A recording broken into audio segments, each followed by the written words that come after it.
Wanita manis ini, namanya Xiaoyu. Ia adalah seorang pengacara di sebuah firma hukum kecil, yang sering dibayar secara sukarela untuk membela kliennya yang kebanyakan berasal dari kalangan bawah. Meski pendapatannya nggak seberapa, dia selalu sepenuh hati setiap kali ia menjalankan tugasnya. Suatu hari saat sedang di pesawat, Xiaoyu si paling ceria itu tiba-tiba menangis histeris.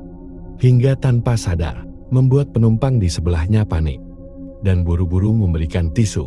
Saking sedihnya, Xiaoyu sampai nggak memperhatikan wajah si penumpang baik hati.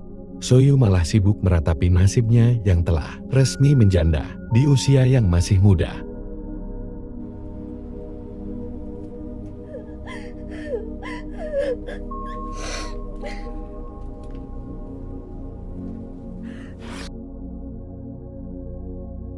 Anehnya setelah pesawat mendarat, Xiaoyu kembali terlihat ceria, seakan-akan ia amnesia dengan tangisan histerisnya tadi. Dan sesampainya di rumah, Xiaoyu kaget saat mendapati adiknya yang bernama Xiaoye udah gak sadarkan diri karena ingin dijemput oleh malaikat maut. Untungnya Xiaoye masih bisa diselamatkan. Dokter bilang Xiaoye mengalami depresi dan perlu mendapatkan perhatian yang besar dari keluarganya. Xiaoyu lantas mencari tahu apa yang sebenarnya terjadi. Isi HP adiknya itu, ia menemukan sebuah chat panjang lebar yang tertuju pada seorang cowok yang bernama Qizeng, di mana Qizeng ini adalah bosnya Xiaoyu. Besoknya Xiaoyu menanyakan segala informasi tentang Qizeng kepada teman sekaligus partner kerjanya yang bernama Zhang Qi.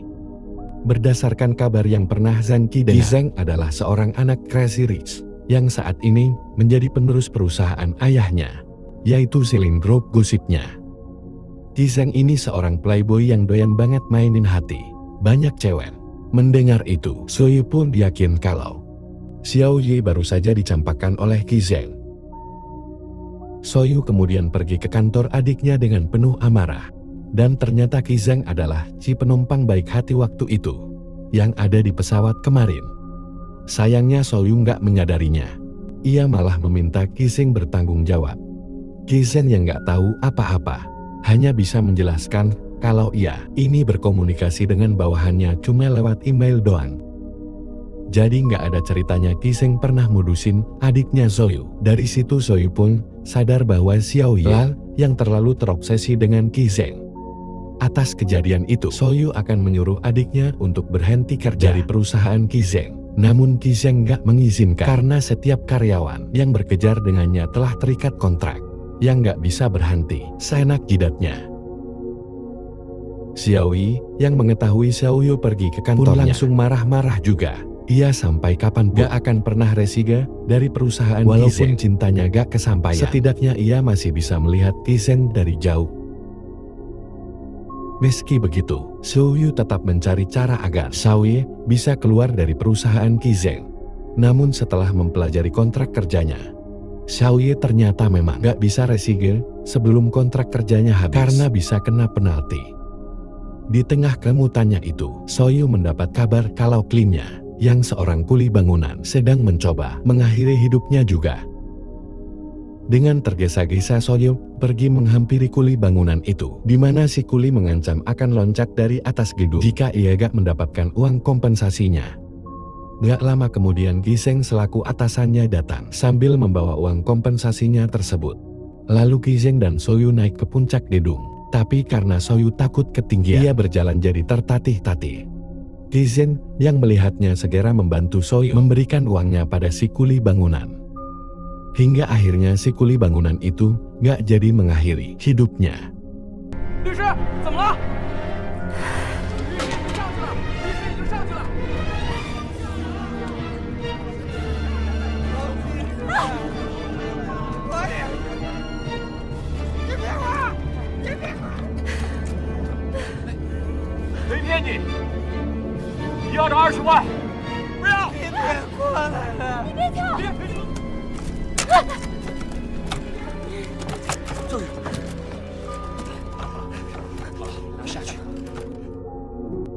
Malamnya Xiaoyu mentraktir Qizeng makan di sebuah warung makan sederhana sebagai ucapan terima kasihnya karena Ki telah membantu menyelamatkan Ki-nya.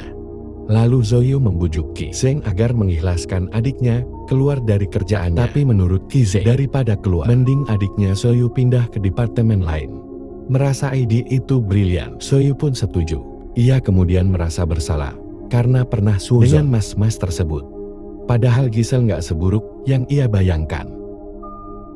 Selesai makan, Ki Zeng pun menawarkan diri untuk mengantarkan Zoyu pulang.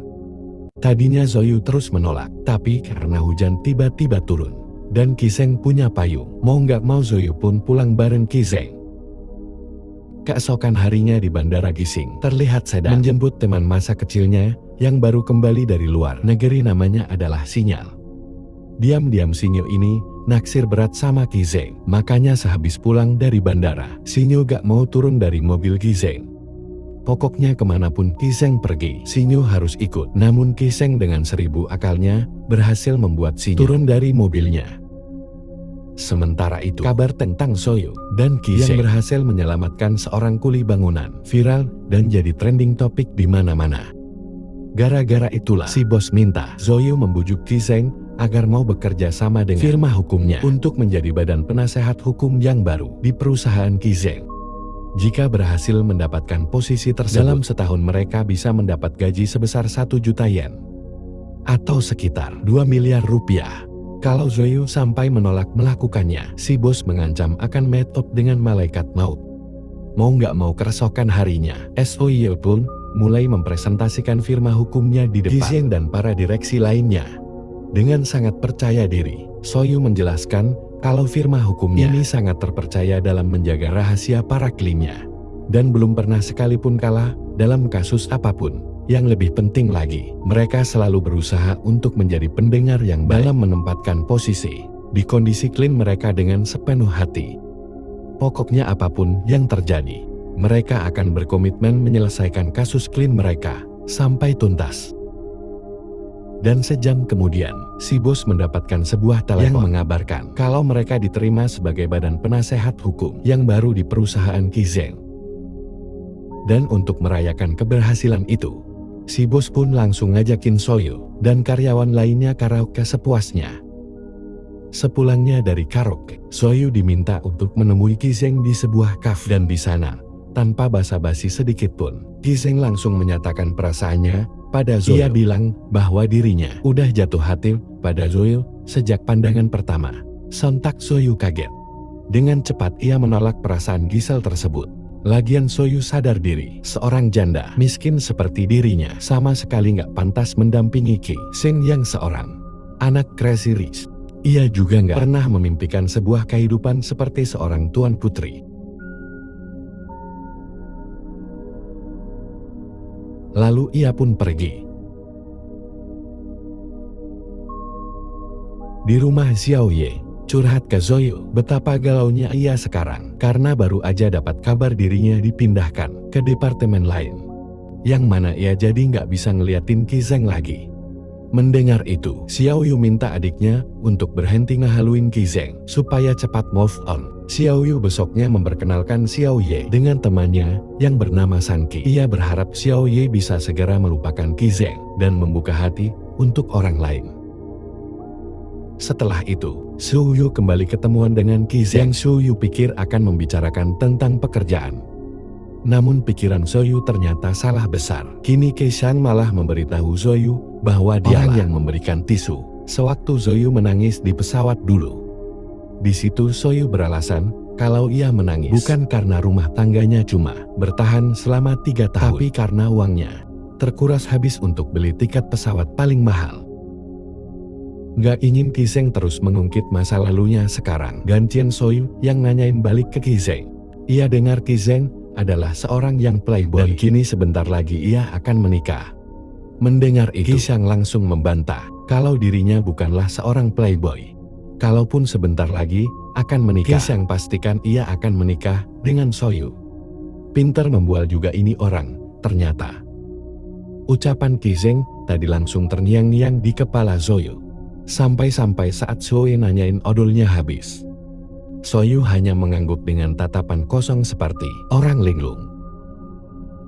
Di hari berikutnya, Soyu telah membulatkan tekadnya untuk menjaga jarak dengan Ki-zeng. Tapi yang ada Ki-zeng malah nekat pergi ke kantor Soyu.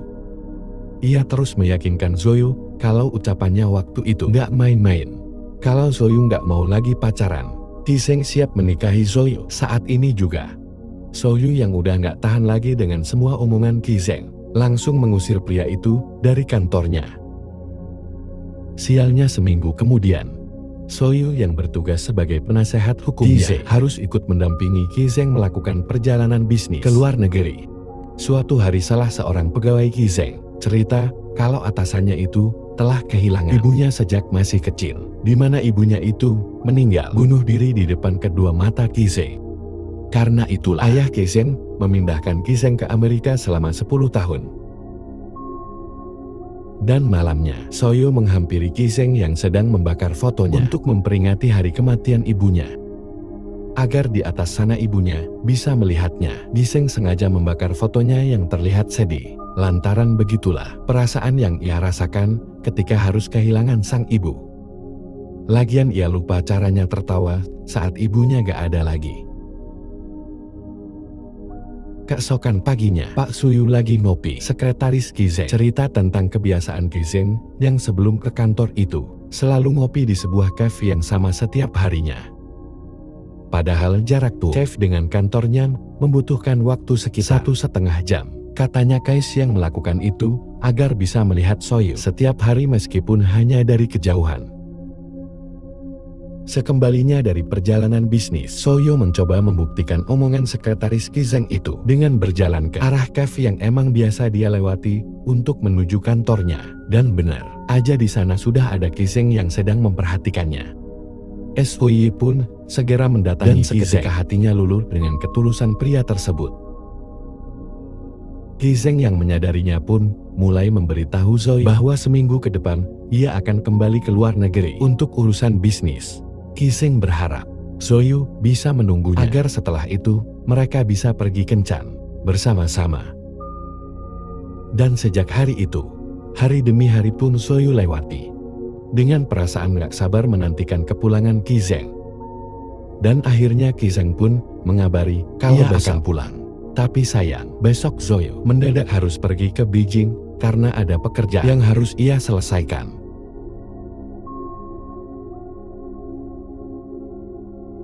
Besoknya waktu Soyu sedang boarding, tiba-tiba Ki-zeng muncul dan langsung memeluk Soyu.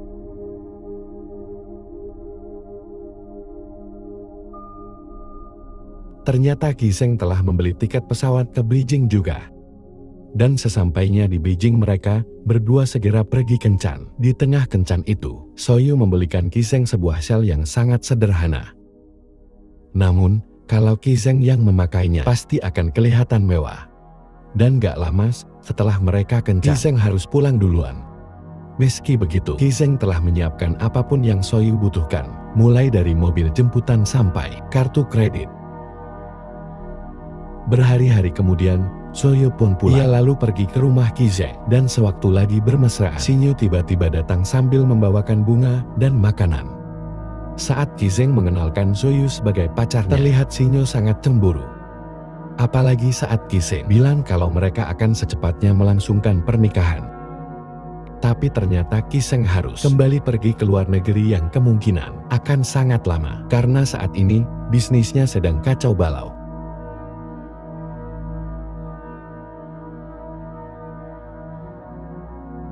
Suatu hari Soyu nggak sengaja berpapasan dengan ayah Ki-zeng. Dan tanpa basa-basi, ayah Ki-zeng meminta Soyu mulai sekarang untuk menjauhi anaknya. Soyu yang seorang janda miskin gak akan pernah pantas untuk jadi pendampingnya Ki-zeng. Dan ketika Soyu akhirnya kembali bertemu dengan Ki-zeng lagi, ia pun hanya bisa menangis tanpa pernah menceritakan apa yang sebenarnya terjadi. Ki-zeng yang melihatnya pun langsung memberikan tisu. Dan akhirnya Ki-zeng pun mengerti arti dibalik tangisan Soyu tadi. Saat ayahnya tiba-tiba menelepon ayah Sinyo untuk mengatakan kalau mereka sebentar lagi akan jadi besan. Sebenarnya ayahnya terpaksa melakukan itu demi menyelamatkan bisnis mereka. Di sisi lain, terlihat Sinyu sedang menemui Soyu. Ia memberitahu Soyu bahwa sebentar lagi dirinya dan Kizeng akan menikah. Yang sebenarnya itu adalah pernikahan kontrak demi menyelamatkan bisnis keluarga Seizeng. Dan untuk itulah Sinyu meminta Soyu untuk berbesar hati mengikhlaskan Seizeng hidup bersamanya. Bagi Soyu kabar barusan terasa seperti mimpi buruk. Ia saat ini benar-benar merasa sangat terpukul. Meskipun Kizeng terus meyakinkan kalau dia nggak akan kemana-mana, kalau dia akan selalu bersama dengannya, tapi Soyu tetap sadar kalau hubungan mereka sampai kapanpun nggak akan pernah bisa bersatu.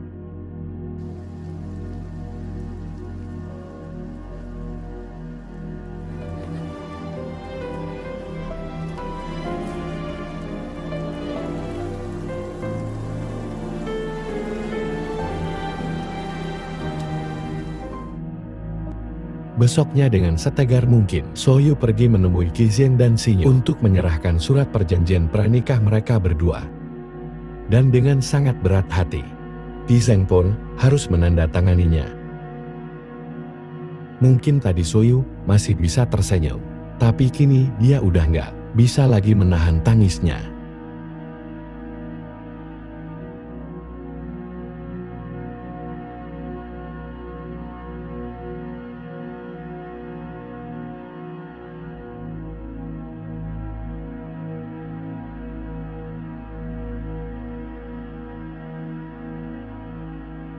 Dan begitupun yang Kizeng rasakan. Ia terus terbayang-bayang akan kenangan indahnya saat bersama Soyu.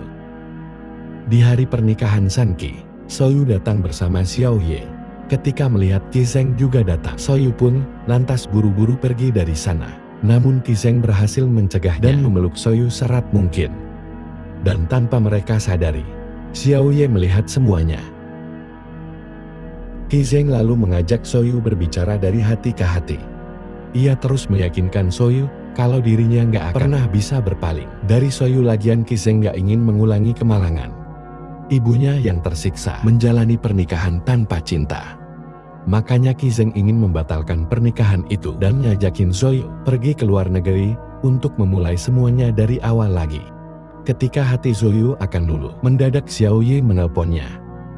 Di telepon itu Xiao Ye bilang kalau ia sudah mengetahui semuanya tentang hubungan Soyu dan Kizeng. Kini ia sedang bersiap-siap akan loncat di sebuah gedung bangunan proyek milik Kizeng. Dengan cepat, Soyu dan Kizeng pergi menghampiri Xiao Ye yang terlihat sangat frustasi. Ia terus mengatai Soyu adalah orang paling jahat di dunia. Ini karena telah menusuknya dari belakang. Padahal selama ini dia yang cinta mati dengan Kizeng. Tapi kenapa Kizeng malah jatuh cinta dengan kakaknya sendiri? Merasa udah nggak ada gunanya lagi ia hidup. Xiao Ye pun nekat menjatuhkan dirinya. Dan sekuat tenaga Kizeng menahannya.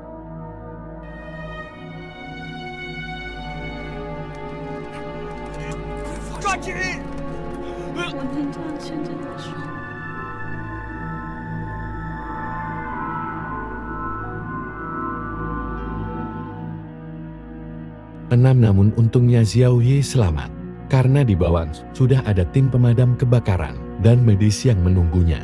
Atas kejadian itu, Kizeng dan Xiao Yu pun memutuskan untuk berpisah.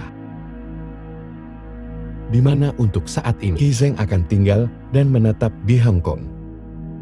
Sementara itu Soyu tetap berada di Cina.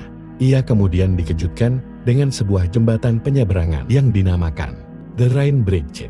Yang mana jembatan itu ternyata dibuat oleh Kizeng untuk mengenang pertemuan pertamanya dengan Soyu saat di pesawat dulu. Di sisi lain, Kizeng berusaha sekuat mungkin untuk melupakan Soyu, tapi saat gak sengaja melihat sal pemberian Soyu dulu, Kizeng malah jadi gak berdaya. Kini Kizeng hanya bisa mengingat kenangan mereka, meskipun hubungan mereka gak berakhir bahagia. Tapi kenangan saat mereka bersama akan selalu abadi di hatinya sepanjang waktu.